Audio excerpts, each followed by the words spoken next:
성탄절 선물을 막 받습니다. 그래서 너무 행복해요. 그렇죠?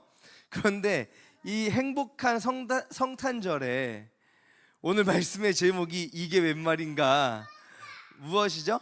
베들레헴의 눈물입니다. 오늘 말씀의 제목 베들레헴의 눈물입니다.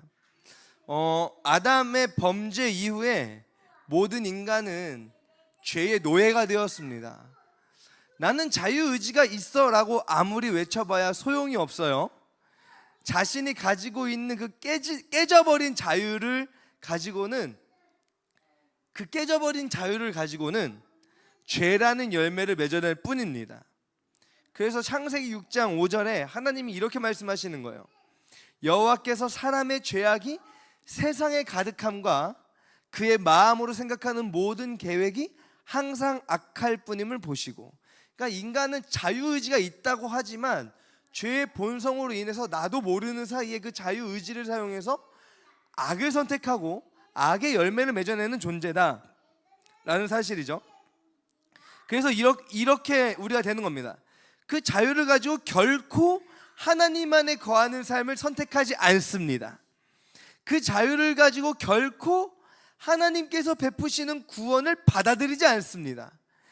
반드시 그들은 그 자유를 가지고 예수 그리스도를 거절하고 예수 그리스도를 칼로 대항하는 결과를 맺어낸다는 사실입니다.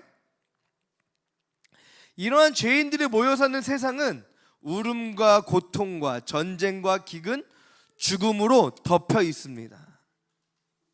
그런데 오늘 말씀의 제목이 무엇이죠?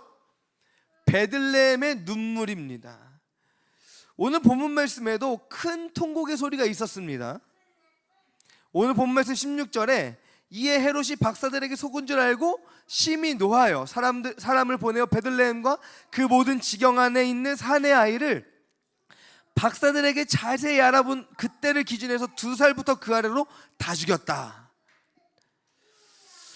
동방박사들은 꿈을 통해서 하나님께서 하신 말씀을 들었어요. 헤롯에게 가지 말라라는 말씀을 듣고 곧장 고국으로 돌아갑니다.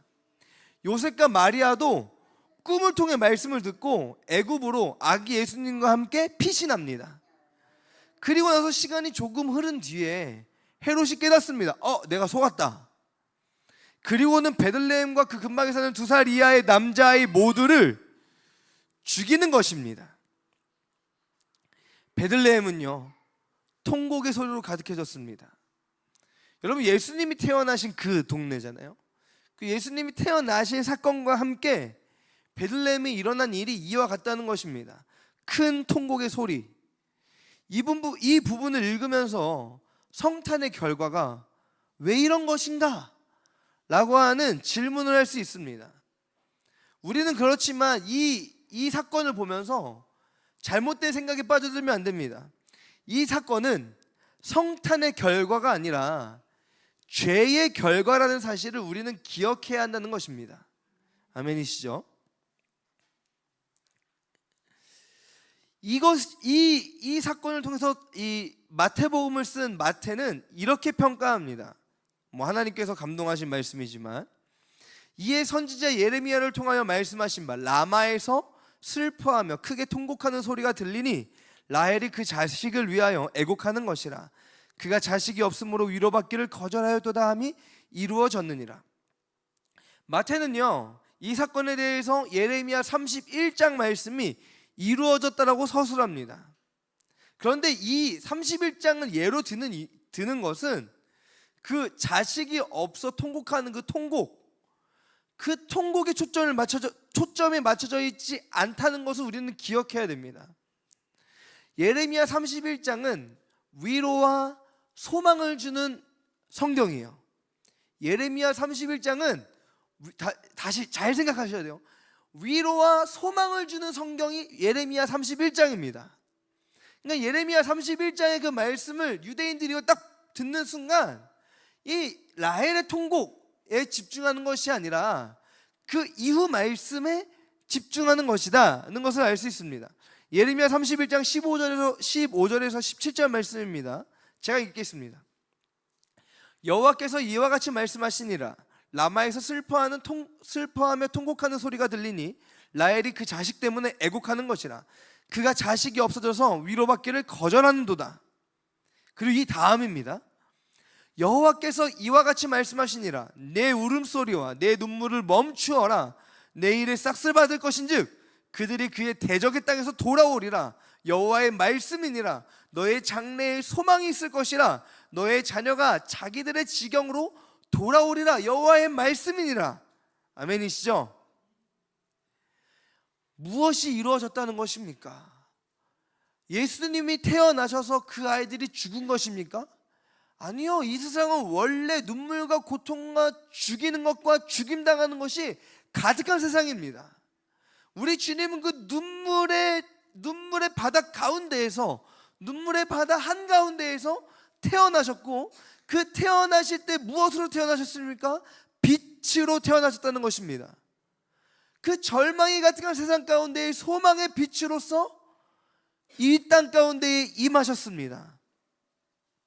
이 세상은 이미 죄로 인해 고통과 눈물이 가득하고, 헤롯은 자기의 욕심과 자신의 그 괴팍한 성격으로 수많은 아이들을 죽였고 그 아이들의 어머니들을 통곡하게 만들었습니다.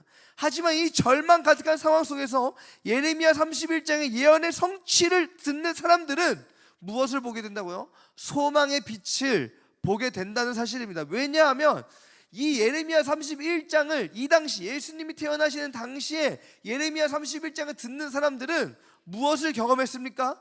예레미야서에 있는 하나님의 말씀이 성취된 것을 보고 듣고 이미 누리고 있는 사람들입니다. 라마는요, 바벨론으로 포로가 되어 끌려가는 이스라엘 백성들이 통곡하던 장소였습니다. 이에 대해 예레미야 선지자는 소망과 위로의 말씀을 선포하죠. 대적의 땅에서 돌아오리라. 장래에 소망이 있을 거다. 너의 자녀가 돌아올 것이다 라고 선포합니다. 그리고 정말 70년 만에 바벨론의 포로로 잡혀갔던 이스라엘 백성들이 귀환하기 시작합니다. 이것은 이스라엘 백성들의 역사예요. 그 역사를 경험하고 이 당시에 우리 조상들이 바벨론의 포로로 잡혀갔다가 그때 예레미야 선지자가 31장에 이런 예언을 했는데 정말 그 예언대로 돌아왔어. 하나님이 그 절망 가운데서 소망의 빛을 비추셨어.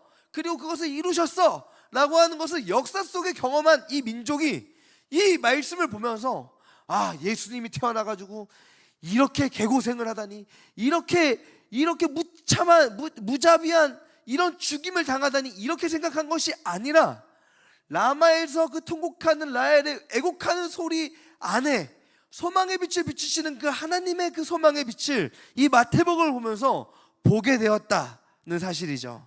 아멘이시죠? 죄와 사망의 권세에서 자유하게 되리라. 영원한 멸망이 아니라 영원한 생명을 얻으리라. 하나님의 자녀된 권세를 회복하리라. 이 말씀으로 예수 그리스도께서 통곡의 땅에 소망의 빛으로 오셨습니다. 아멘, 아멘입니다. 그러므로 이제 우리는 이 빛을 우리가 먼저 받은 자로서 이 통곡 가득한 세상 가운데에 이 빛을 비추어야 합니다. 에베소서 5장 8절 말씀입니다. 너희가 전에는 어둠이더니 이제는 주 안에서 빛이라. 빛의 자녀들처럼 행하라. 성탄의 은혜 가운데 이제 우리는 그 소망의 빛을 이 세상 가운데 비추어야 합니다. 어떻게요? 모든 착함과 모든 의로움과 모든 진실함, 예수 그리스도의 사랑을 나타내야 한다는 사실입니다. 이 사랑은 눈물 가운데 있는 자들을 위한 기도로 열매를 맺습니다. 이 사랑은 눈물 가운데 있는 자들을 향한 위로의 한마디로 열매를 맺습니다. 이 사랑은 눈물 가운데 있는 자들을 향해 예수 그리스도의 십자가의 복음을 전함으로 열매를 맺습니다. 아멘이시죠? 그러면 이것을 해야지, 이 결단으로는 부족합니다. 그래서 에베소서 5장 14절에 이렇게 말씀하는 겁니다. 그러므로 이르시기를 잠자는 자여 깨어서 죽은 자들 가운데에서 일어나라. 그리스도께서 너에게 비추이시리라 하셨느니라. 아멘이시죠? 우리가 우리의 힘으로 빛을 비추는 것이 아니라 이 통곡의 땅 가운데 소망의 빛으로 오신 예수 그리스도가 오늘 이 시간 성탄의 이 밤에 우리 가운데 소망의 빛으로 우리에게 먼저 비추어 주시고, 그 소망의 빛을 통하여 우리가 위로의 한마디로, 그들을 위한 기도로, 그들을 향해 전하는 복음 전파로 그 사랑의 열매를 맺어내고 그들에게 이 빛을 비추어 준다. 아멘이시죠? 아멘입니다. 이렇게 살아가면 어떻게 해야 됩니까? 통곡의 땅에 소망의 빛이 우리 가운데 계속 비춰집니다. 성탄절에만 이 빛이 비춰져야 됩니까? 아니요, 우리는 날마다 비춰져야 됩니다. 그래서 개혁교회와 장로교회는 교회력을 굳이 따지지 않습니다. 왜요?